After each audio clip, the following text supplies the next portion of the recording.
কি বলছিস তুই?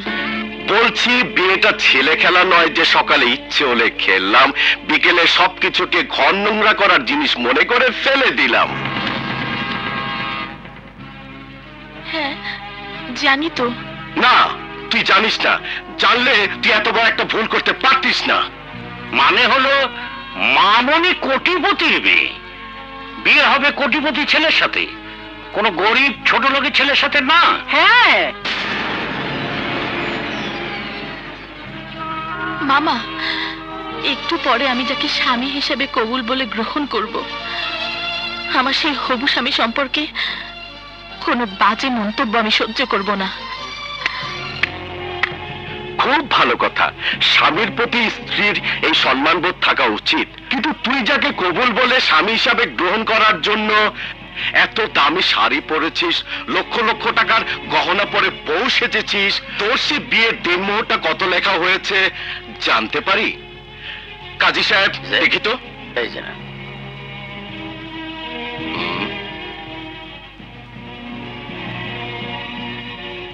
ও 100 কোটি টাকা রাজকন্যার বিয়ের দিনমোহর মাত্র 10,001 টাকা। যে সামান্য টাকাটা তুই অনেক ভিখারিকে ভিক্ষে দিয়েছিস।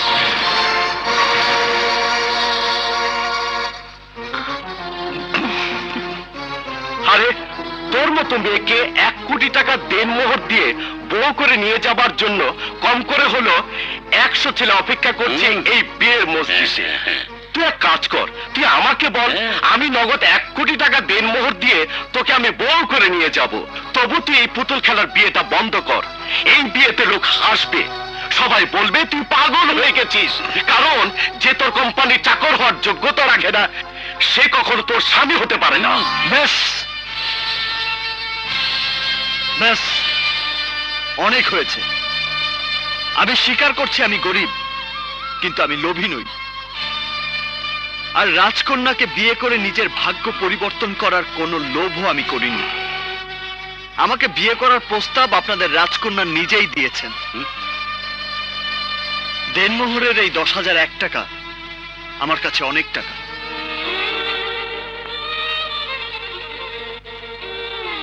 তুমি যদি মনে করো ক্ষণিকের কোনো আবেগে আমাকে বিয়ে করার সিদ্ধান্ত নিয়ে তুমি ভুল করেছো, সেই ভুলটা সংশোধন করার সুযোগ আমি তোমাকে দেব। আমি স্বেচ্ছায় এখান থেকে চলে যাব। আমি মন থেকে বলছি, আসলে তোমার মতো রাজকন্যার পাশে কোটিপতির ছেলেকেই মানায়, আমাকে নয়।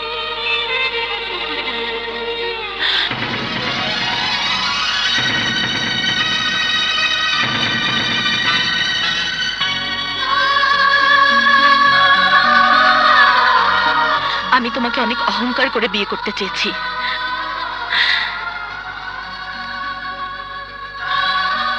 আর সেই অহংকারটাকে তুমি ভুল প্রমাণ করে চলে যেতে চাও।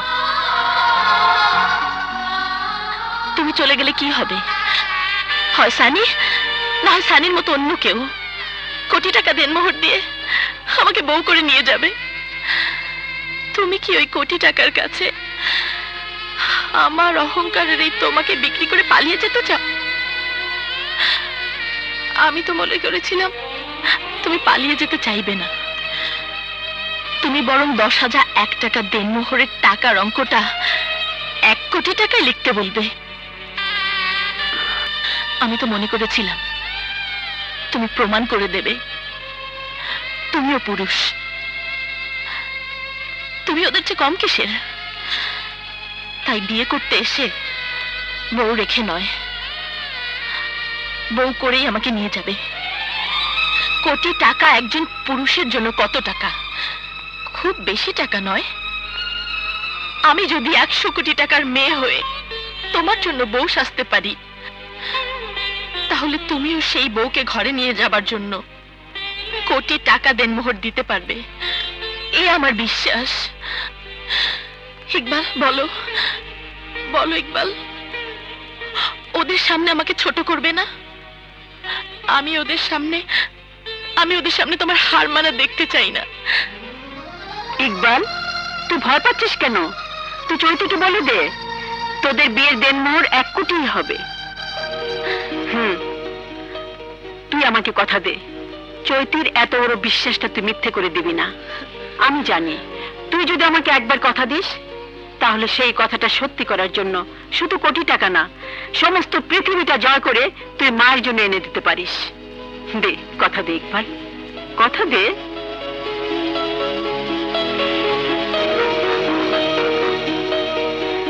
ঘটনা কি?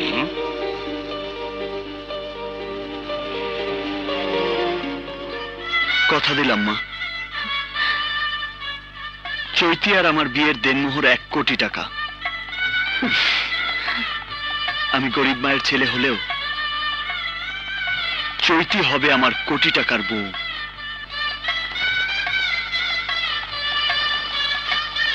মা, তুমি সত্যি করে বলো না, আমার বাড়িতে বাসর করছি বলে তুমি রাগ করছো না তো? বিশ্বাস করো মা।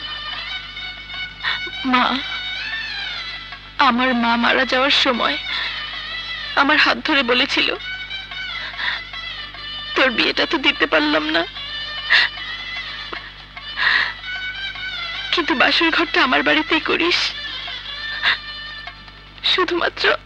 শুধুমাত্র মায়ের কথাটা রাখার জন্য। তোমার মেয়ে তো মায়ের কথাটা অবশ্যই তুমি রাখবে, কেন রাখবে না? তোমরা যাও, আমি কাল সকালে গিয়ে তোমাদের নিয়ে আসবো। মা, চলো।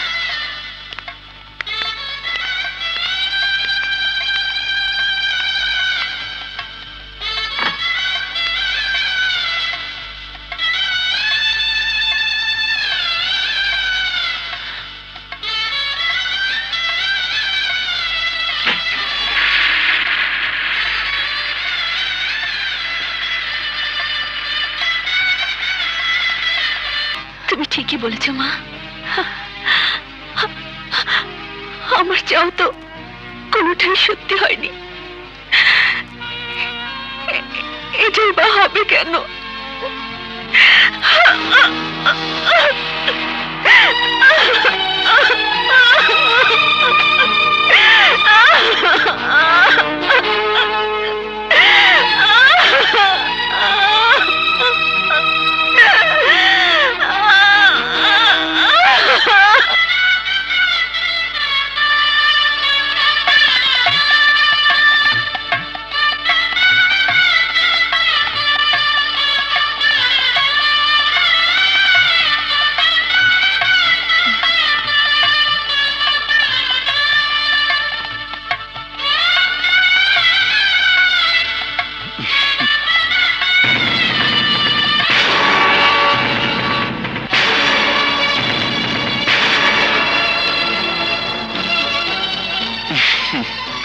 বাবা, তোমার কুকুরটা দেখছি বাসর ঘরের খাটের উপর শুয়ে আছে।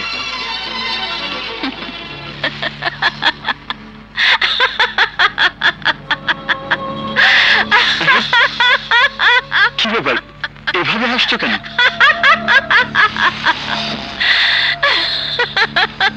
কি হয়েছে, হাসছো কেন? তুমি কি মনে করেছো? হ্যাঁ, কি মনে করেছো? তোমার চেয়ে এই কুকুরটার দামই বেশি। তুমি আমার কথাটা বুঝতে পারছো না, এই তো? পরিষ্কার করে দিই, তুমি কি মনে করেছো তোমার সাথে আমি আমার এই বাসর করার জন্য আমি তোমাকে বিয়ে করেছি?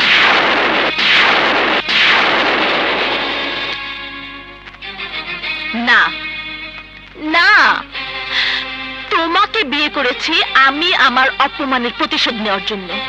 মানুষ যেমন জেদের ভাত কুকুর দিয়ে খাওয়ায়, আমিও তাই করেছি।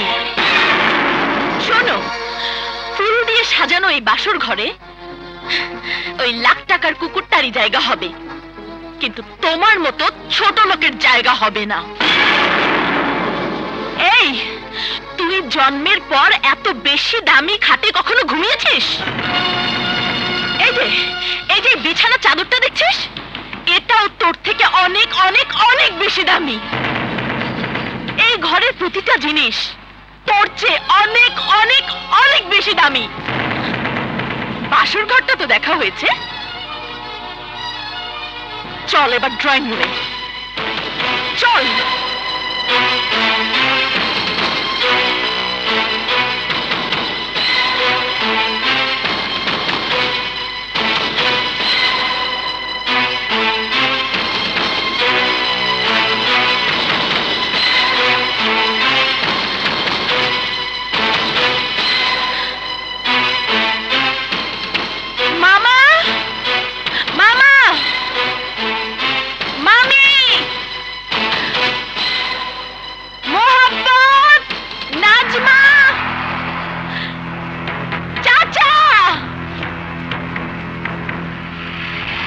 ঘটনা ঘটানোর তা তো ঘটিয়েই ফেলেছে, আবার বাসর ঘর থেকে বেরিয়ে এসে ডাকাডাকি কেন? মামা মামি, তোমরা কি মনে করেছিলে আমি ওকে বিয়ে করেছি ওর সাথে বাসর করার জন্য? তাহলে বাসর করার জন্য নয়, শুধুমাত্র বিয়ে বিয়ে খেলাটা করে ওর উঁচু মাথাটা আমার পায়ের কাছে নত করাতে। ও মা, বলে কি? আমার 14 পুরুষ, আমার 14 পুরুষ মানুষকে শুধু ভিক্ষে দিয়েছে, কিন্তু ওই ছোট লোকের বাচ্চাটা আমাকে রাস্তায় দাঁড় করিয়ে হাতে ভিক্ষে ঠেলা ধরিয়ে দিয়ে আমাকে দিয়ে ভিক্ষে করিয়েছে। চৌধুরী বাড়ির একমাত্র মেয়ে চৈতি চৌধুরীকে ভিক্ষে করতে বাধ্য করেছে। এই অপমান চৈতি চৌধুরী মেনে নিতে পারে না, কখনো না। আরে আমরা তো তাই মনে করছিলাম, পরে তোর ভাবসাব দেখে সব গোলমাল হয়ে গেল। এখন বল, প্রতিশোধ দেবার জন্য বিয়ের কি দরকার ছিল? শক্তি দিয়ে ওকে কিছু করা যাবে না জেনেই বুদ্ধির খেলা খেলেছি। তুমি কি মনে করেছো কোটি টাকার দেনমোহরের জন্য সানি যে কথাগুলো বলেছিল ওটা সানির কথা ছিল? না মামা না, সেটা ছিল আমার শেখানো কথা। আমি সানিকে বউ সাজার আগ মুহূর্তে সব শিখিয়েছিলাম, সব। এই ছোট লোকের বাচ্চাটা আমাকে দিয়ে ভিক্ষে করিয়েছে, আর আমি ওকে দিয়ে আমার বাড়ির চাকরের কাজ করাতে চাই। ওকে আমার হাত থেকে মুক্তি পাবার জন্য হয় আমার দিনমোহরের কোটি টাকা শোধ করে তালাক দিতে হবে, আর তা না হলে কোটি টাকার জন্য আমার বাড়িতে আজীবন চাকরের কাজ করতে হবে। এই কিছু সময় আগের চৈতি আর এই চৈতির মাঝে কত পার্থক্য মনে হচ্ছে না?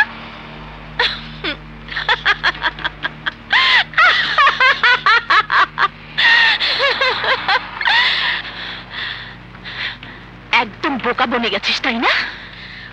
গরিবের ছেলে হয়ে ধনীর মেয়েকে নিয়ে যে খেলাটা তুই শুরু করেছিস, ওই খেলাটা শেষ করব আমি। তোকে হারে হারে বুঝিয়ে দেব ধনীর রক্ত কখনো গরিবের অপমান করা সহ্য করে না।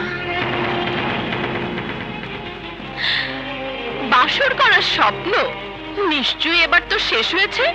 এবার চাকরদের ঘরে গিয়ে বর সাজার দামি পোশাকটা খুলে চৌধুরী বাড়ির চাকরদের পোশাকটা পরে নেই, কারণ সকাল থেকেই তো তোকে চাকরের কাজ করতে হবে।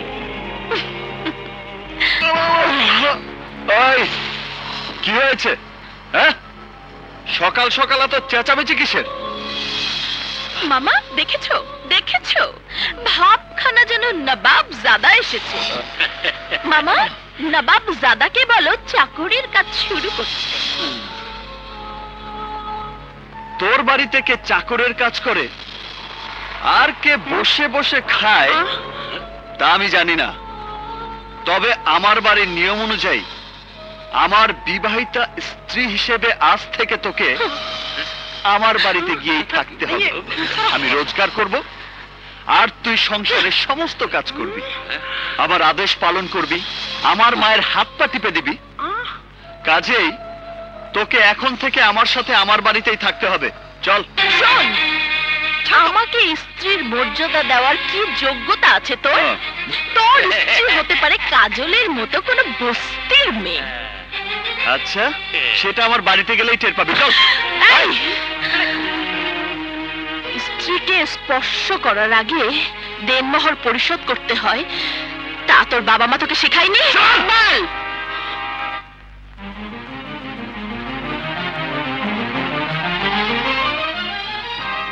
ইকবাল, কি ব্যাপার, কি হয়েছে? মা, তোমার ছেলের বউ হওয়ার জন্য ও আমাকে বিয়ে করেনি, বিয়ে করেছে প্রতিশোধ দেবার জন্য। ও আমাকে ওর বাড়ির চাকর বানিয়ে রাখতে চায়, ও দেনমোহরের টাকা চায়। এ কথা কি সত্যি চৈতি? হ্যাঁ হ্যাঁ, সত্যি। আমি যা বলেছি সেটা করিয়েই ছাড়বো। তোমার ছেলে হয় আমার দেনমোহরের 1 কোটি টাকা পরিশোধ করবে, নয়তো আমার বাড়ির চাকর হয়ে থাকবে। ইকবালও তোমার চেয়ে কম জেদি নয়। যারা ওকে চেনে জানে, তারা ওকে বলে জেদি বাবার জেদি সন্তান। তুমি যতই চেষ্টা করো না কেন, ও তোমার কাছে মাথা নত করবে না। কারণ আমি ওকে অনেক কষ্টে বড় করেছি সত্য, কিন্তু অন্যায়ের কাছে মাথা নত করার শিক্ষা দিইনি। কিন্তু আমি তোমার ছেলের মাথা নত করিয়েই ছাড়বো। আমি আমার দেনমোহরের মাত্র 1 কোটি টাকা চাই। অবশ্যই তুমি পাবে, কারণ এটা তোমার ন্যায্য পাওনা। তবে এর জন্য তোমাকে অপেক্ষা করতে হবে, সময় দিতে হবে। আমার বিশ্বাস, তাহলে আমার ছেলে গুনে গুনে তোমার দেনমোহরের টাকা পরিশোধ করে দিতে পারবে। আর যদি ব্যর্থ হয়, তাহলে তোমার ছেলেকে আমার বাড়িতে চাকর হয়ে থাকতে হবে। বলো, রাজি? এই চল। মা, মা তুমি এই বেয়াদবটাকে বলো ওর দেনমোহরের টাকা ও সময় মতোই পেয়ে যাবে। সেই সময়টা কতদিনের আমরা কি তা জানতে পারি? টাকা তো আর বাতাসে ওড়ে না, পরিশ্রম করে রোজগার করতে হয়। তাই দিনক্ষণ বলা আমার পক্ষে সম্ভব নয়। আমি শুধু এইটুকুই বলতে পারি, আমার জীবনের সবকিছুই হলো আমার মা। সেই মায়ের মাথায় হাত রেখে আমি কথা দিয়েছিলাম, আমার বিয়ের দেনমোহর হবে 1 কোটি টাকা, আর সেই কথা আমি রাখবই। বুঝলে মামুনি, দেনমোহরে টাকা জোগাড় করার নাম করে মা ছেলে এখান থেকে কেটে পড়া ধান্দা করছে। মানে মানে খুব সোজা। আমরা কি করে বিশ্বাস করব 1 কোটি টাকা জোগাড় করে তোমার ছেলে এখানে ফিরে আসবে? আমরা কি করে বিশ্বাস করব তোমরা মা ছেলে পালিয়ে যাবে না? তাহলে তোমরাই বলো, কি করলে বিশ্বাস করবে যে আমরা পালিয়ে যাব না? একটা শর্ত মেনে নিলেই বিশ্বাস করব। কি শর্ত? শর্ত খুবই সহজ, তুমি টাকা নিয়ে ফেরত না আসা পর্যন্ত তোমার মা আমাদের জিম্মায় থাকবে।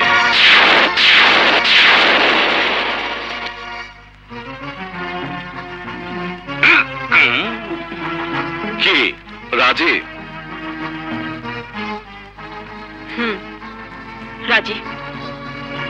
তবে শর্ত আমারও আছে। আমার সন্তান যদি চৈতির দেনমোহরের কোটি টাকা পরিশোধ করতে পারে, তাহলে চৈতিকে আমার সন্তানের পা জড়িয়ে ধরে ক্ষমা চাইতে হবে এবং বলতে হবে আমার সন্তানই ওর যোগ্য স্বামী। জিজ্ঞেস করো চৈতিকে এই শর্তটা মেনে নেবার সাহস ওর আছে কিনা। মেনে নে চৌতি, কারণ টাকা বাতাসে ওড়ে না। টাকা ছাড়া ওকে তোর বাড়িতে চাকরের কাজ করার জন্য আসতেই হবে। চৈতি মেনে নেই। মেনে নে চৈতি, মেনে নে। মেনে নে চৌতি, আরে টাকা তো বাতাসে ওড়ে না, এ কথা তো ইকবালই বলেছে। ঠিক আছে, মেনে নিলাম। আমরাও মেনে নিলাম। না মা, তুমি তোমার কথা ফিরিয়ে নাও মা। তুমি কেন আমার জন্য জিম্মি থাকবে? আমি সন্তান হয়ে এত বড় শাস্তি, এত বড় কষ্ট তোমাকে দিতে পারবো না মা।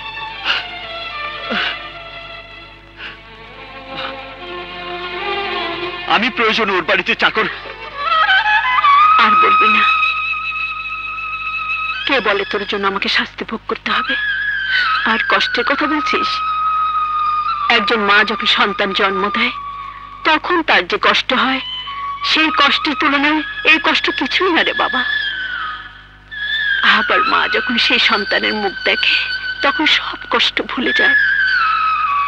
এবার না হয়তো সাফল্যের অহংকারে এই বুকটাকে ভরিয়ে তোলার জন্য আর একটু কষ্ট করব। মা, কোনো ভয় নেই, তোর মাথায় মায়ের আশীর্বাদের হাত রইল। তোকে জয়ী হতেই হবে। তুই ঠিকই প্রমাণ করতে পারবি তুই যেমন আমার অহংকার তেমনি চৈতির যোগ্য স্বামী।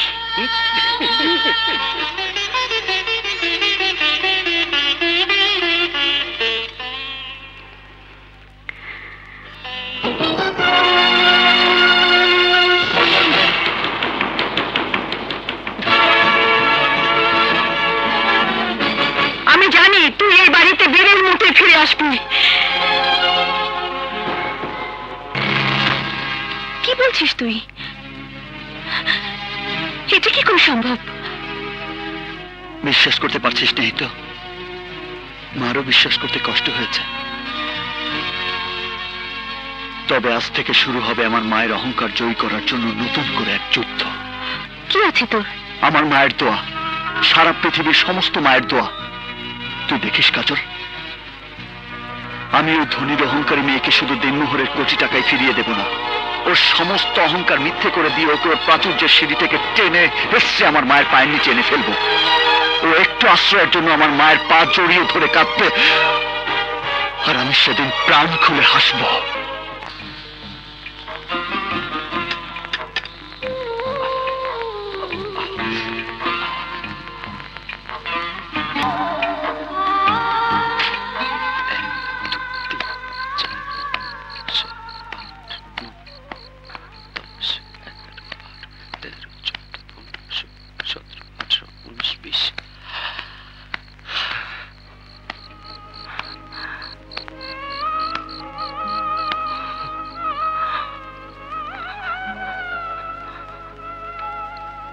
কবে 1 কোটি টাকা হবে? কবে আমি আমার মাকে মুক্ত করে আনবো? বাইরে হও বলে আমার বাড়ি থেকে। এত রাতে আমি কোথায় যাব বৌমা? জাহান্নামে যাবি। তোর ছেলে টাকা জোগাড় করার নাম করে ভেঙে গেছে। আমি তোকে বসিয়ে বসিয়ে খাওয়াতে পারবো না। যা ভাগ।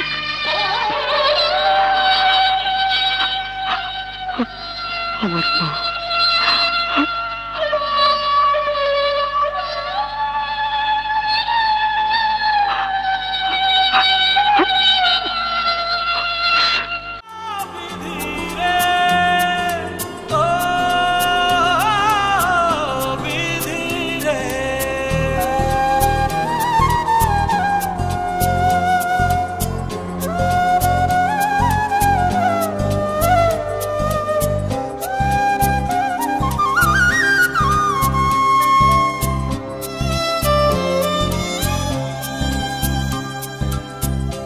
এমনি কপাল হয় না যেন কারো, দুঃখ চাই না দুঃখ তবু নেমে আসে আরো। কি করে ফুলেরই মাসুল দেব কেউ কি বলতে পারো? কেউ কি বলতে পারো? এমনি কপাল হয় না যেন কারো, দুঃখ চাই না দুঃখ তবু নেমে আসে আরো।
জীবন করেছি যারে আমার আপন, পাইনি মনটা তার কি করে ফুলেরই মাসুল দেব, কেউ কি বলতে পারো, কেউ কি বলতে পারো।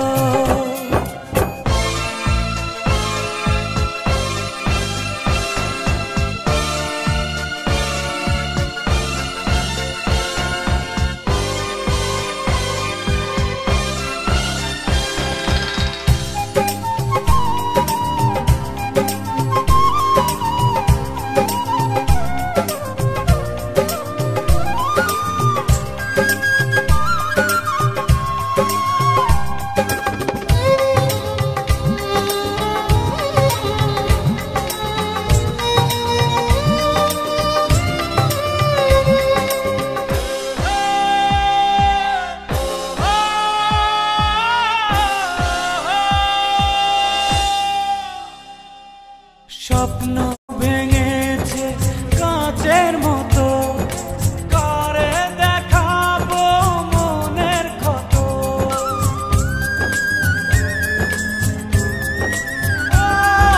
স্বপ্ন ভেঙেছে কাঁচের মতো, করে দেখাবো মনের ক্ষত।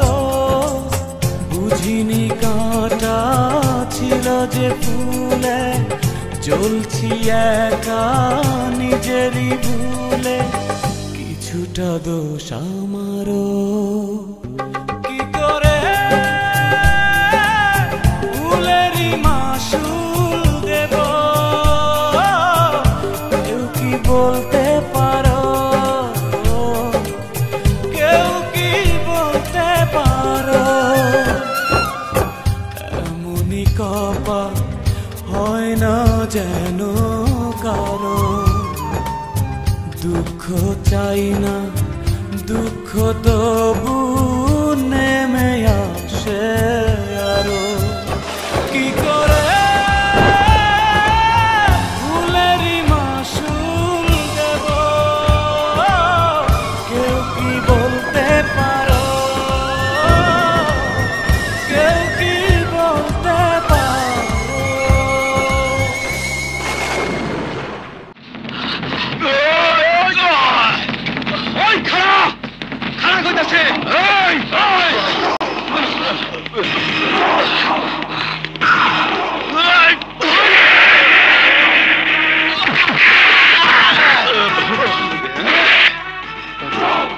তুই জানিস না ওকে মারার জন্য 10 লাখ টাকার কন্ট্রাক্ট নিয়েছি আমরা। 10 লাখ? ভাগ চাইলে ভাগ পাবি, আমাদের দলে চলে আয়।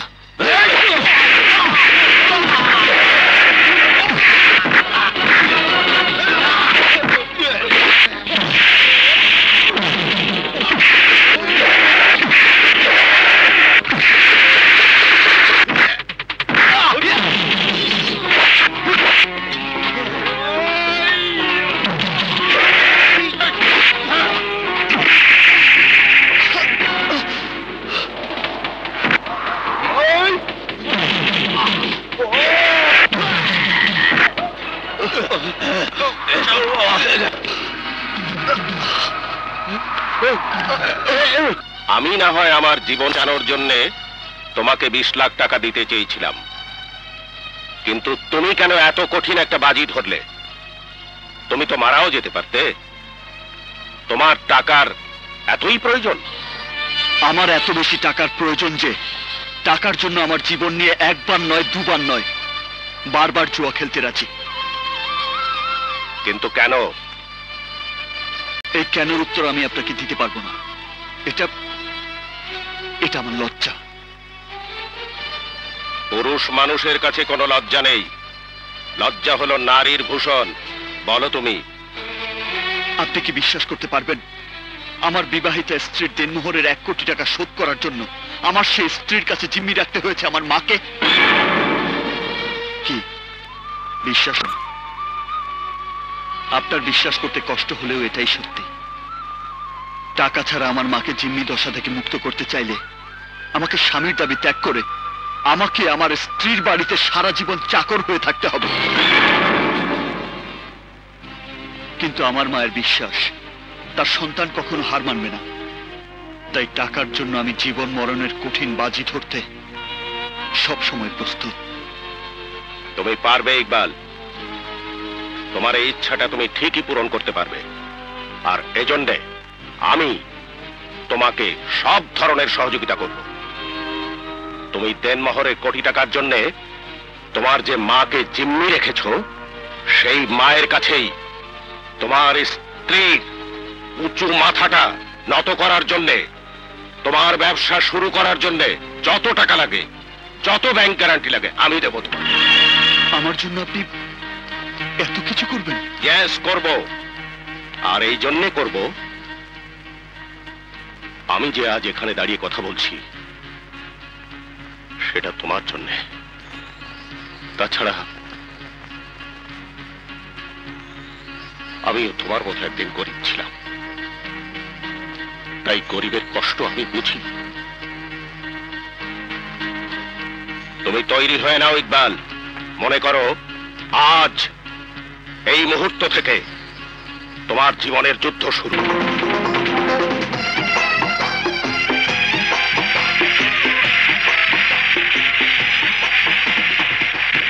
সম্মানিত সদস্যবৃন্দ, আমি ব্যবসায়ী সমিতির নির্বাচন 2008-এর নির্বাচনী ফলাফল ঘোষণা করছি। 2008 সালের নির্বাচনে জনাব আইকের নেতৃত্বে সবুজ প্যানেল সাবেক সভানেত্রী চৈতি চৌধুরীর নেতৃত্বাধীন হলুদ প্যানেলের বিরুদ্ধে বিপুল ভোটে জয়লাভ করেছে।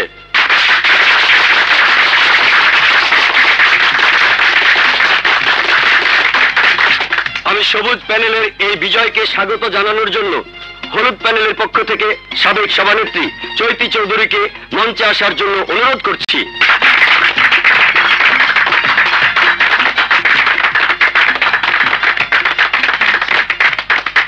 উপস্থিত সুধীজন, আমি পরপর দুবার সভাপতি হিসেবে এই সমিতির দায়িত্ব পালন করেছি।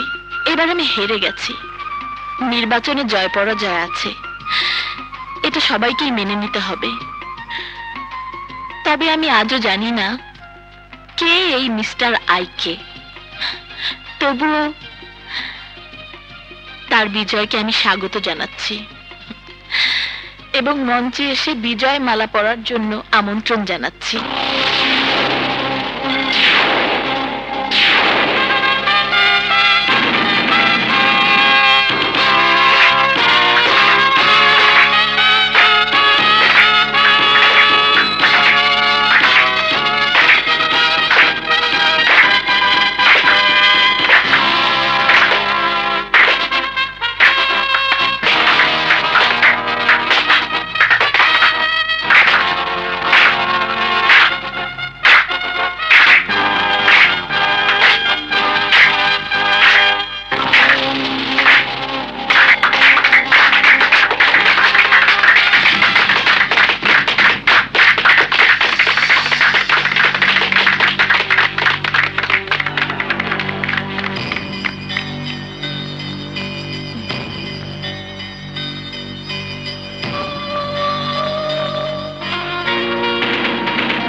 ম্যাডাম চৈতি চৌধুরী, আমাকে দেখে নিশ্চয় সেই ইকবাল মনে হয়নি যাকে তুমি তোমার বাড়ির চাকর বানানোর জন্য কাল রাত পর্যন্ত লাখ টাকার পালঙ্কে শুয়ে স্বপ্ন দেখেছ। লুক ম্যাডাম চৈতি চৌধুরী, ভালো করে তাকিয়ে দেখো, আমি সেই ইকবাল।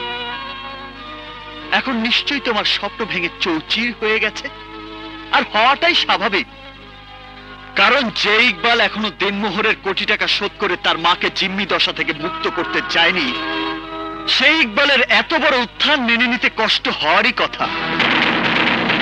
কিন্তু আমি সেই ইকবাল যাকে তুমি তোমার বাড়ির পোষা কুকুরের চেয়েও কম দামি মানুষ মনে করেছিলে। আমি সেই ইকবাল যাকে তুমি ফুলের বাসরে স্বামী হওয়ার অযোগ্য ঘোষণা করেছি। ভাবতে পারো তাহলে এখনো কেন আমার মা তোমার বাড়িতে, কেন মাকে মুক্ত করে আনতে চাইনি? এই না যাওয়ার জন্য আমার হৃৎপিণ্ডের প্রতিটি শিরায় শিরায় অনেক কষ্ট জমা করে লুকিয়ে রেখেছে, কাউকে জানতে দেই। কেন জানো? তোমার বাড়ি থেকে আমি আমার মাকে বের করে আনবো না, তোমাকে তোমার বাড়ি থেকে বের করে দেব বলে। শুধু এই দিনটার জন্য আমি নিজে কষ্ট পাচ্ছি, আমার মাকেও কষ্ট দিচ্ছি। আমার এই ইচ্ছা পূরণের আর বেশি দেরি নেই। আজ তোমার পতন শুরু হওয়ার প্রথম দিন। শেষ দিনটার জন্য প্রতিটি প্রহর প্রতিটি মুহূর্ত টেনশন নিয়ে অপেক্ষা করো, কখন তোমাকে উপরতলা থেকে টেনে হেসড়ে নিচে নামাবো। শুধুমাত্র এই কথাগুলো বলার জন্যই আমি তোমার পথ আগলে দাঁড়িয়েছি। গুড বাই ম্যাডাম চৈতি, গুড বাই।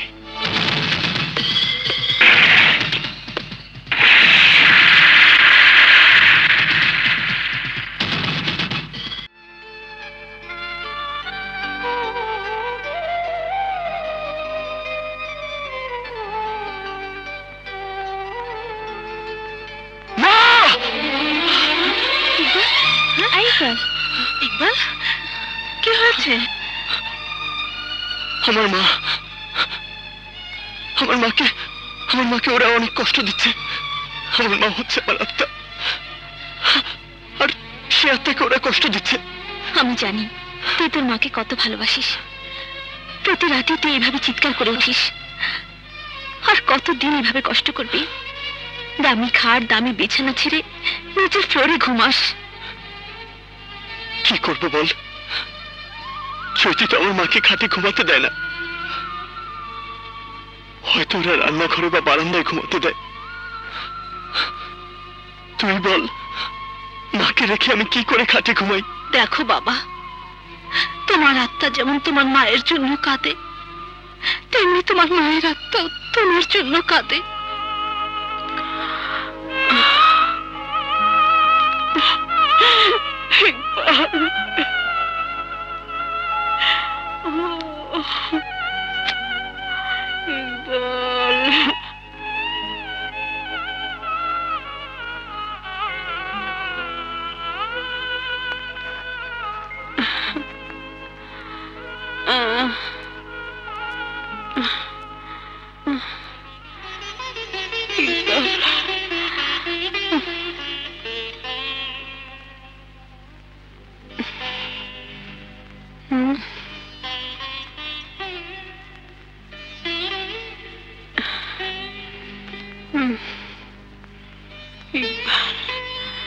ইকবাল,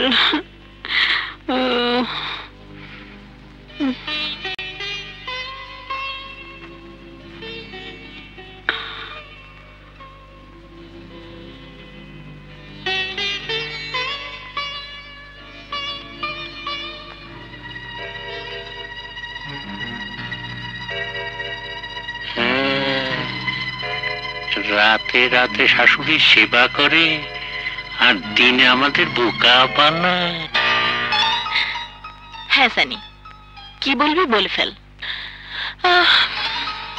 ভালো হোক মন্দ হোক আমি সরাসরি কথা বলা পছন্দ করি।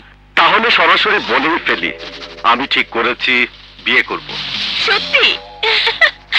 তাহলে তোর জীবনে বিয়ের ফুল ফুটবে? আমি তো ভাবতাম তুই চিরকুমার ক্লাবের সভাপতি হয়ে থাকবি। মোটেও না, আমি মনে করতাম আমার পছন্দের মেয়ে। বল না রে, মেয়েটিকে বল বল বল। তুই কিরে, খুশি হয়েছিস না অবাক হয়েছিস, কোনটা? হ্যাঁ, কি সব বলছিস? শোন, ওসব কথা থাক। আমার কি মনে হচ্ছে জানিস, তুই খুশি হয়েছিস, কিন্তু ইকবালের কথা ভাবছিস। শোন, যে একবার চলে গেছে সে আর ফিরে আসবে না। শোন, তোকে কিন্তু আমি একজন ভালো বন্ধু মনে করি। তুই সেই বন্ধুত্বের সম্পর্কটা কেমন যেন করে দিলি, কোথায় যেন হঠাৎ করে একটা ছন্দপতন হয়ে গেল। শোন, আমার মাথাটা ঝিমঝিম করছে।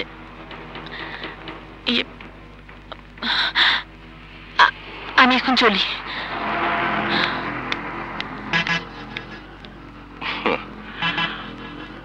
আমি জানি তুই কেন রাজি হলি না। তোর বিয়ে একটা কেন, 10টা হলেও আমি তোকে বিয়ে করবই। আসসালামু আলাইকুম। ওয়ালাইকুম আসসালাম। ম্যাডাম, অসময়ে আপনাকে বিরক্ত করার জন্য আমি দুঃখিত, কিন্তু না এসে পারলাম না। আমাদের জন্য একটা দুঃসংবাদ আছে ম্যাডাম। ম্যাডাম, ব্যাংক লোন পরিশোধ করার টাইমটা আর এক্সটেনশন করে নাই। আমাদের চিঠি ব্যাংক রিজেক্ট করেছে, আর ব্যাংক থেকে যে চিঠিটা দিয়েছে তাতে স্পষ্ট করে লেখা আছে, নির্দিষ্ট সময়ের মধ্যে টাকা পরিশোধ করতে না পারলে আপনার ইন্ডাস্ট্রি, বাড়ি, গাড়ি সবকিছু নিলামে তুলবে। প্লিজ ম্যাডাম, একটা কিছু করুন। ঠিক আছে, আপনি অফিসে যান, আমি আসছি, দেখি কি করতে পারি। ওকে ম্যাডাম, আসসালামু আলাইকুম।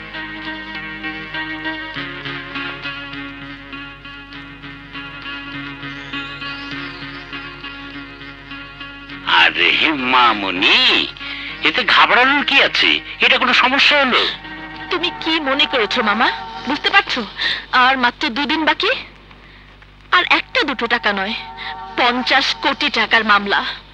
কে দেবে আমাকে এই টাকা? কেন, সানি বাবাজি দেবে। সানি? তুই আমার কাছে আসার সিদ্ধান্ত নিয়ে ভালো করেছিস। মামা মাকে ফোন করেছিল, জানিস আমি মামাকে বলে দিয়েছি আর কেউ না জানুক। তুমি আর মামি তো জানো আমি চৈতির জন্য দুনিয়াটা লুটিয়ে দিতে চাই। বল চৈতি, কোন শর্তে তুই টাকাটা নিতে চাস? শর্ত? হ্যাঁ শর্ত। 1 নম্বর শর্ত, তুই আমাকে বিয়ে করতে রাজি হলে শুধু ব্যাংক লোনের টাকা কেন, আমার সবকিছু তোকে আমি দিয়ে দিব। আর 2 নম্বর শর্ত? বউ হিসাবে না পেলেও তুই যদি আমার সাথে 1 রাত কাটাস তাহলে আমি তোকে 50 কোটি টাকা দিব। তুই কি মনে করেছিস আমি নষ্টামে? দেহ ব্যবসাটা আমার পেশা। তোর কাছে টাকার জন্য আমি নিজেকে বিক্রি করতে ছুটে এসেছি? তুই যদি মনে করে থাকিস তোর মতো সওদাগরের কাছে আমাকে আমি নিলামে তুলবো, তাহলে তুই ভুল করেছিস, ভুল। শোন, তোকে দেখে যত বেশি ঘৃণা হচ্ছে তার চেয়ে অনেক বেশি ঘৃণা হচ্ছে নিজের প্রতি নিজে। যে তোর মতো লোফারকে আমি বন্ধু মনে করেছিলাম।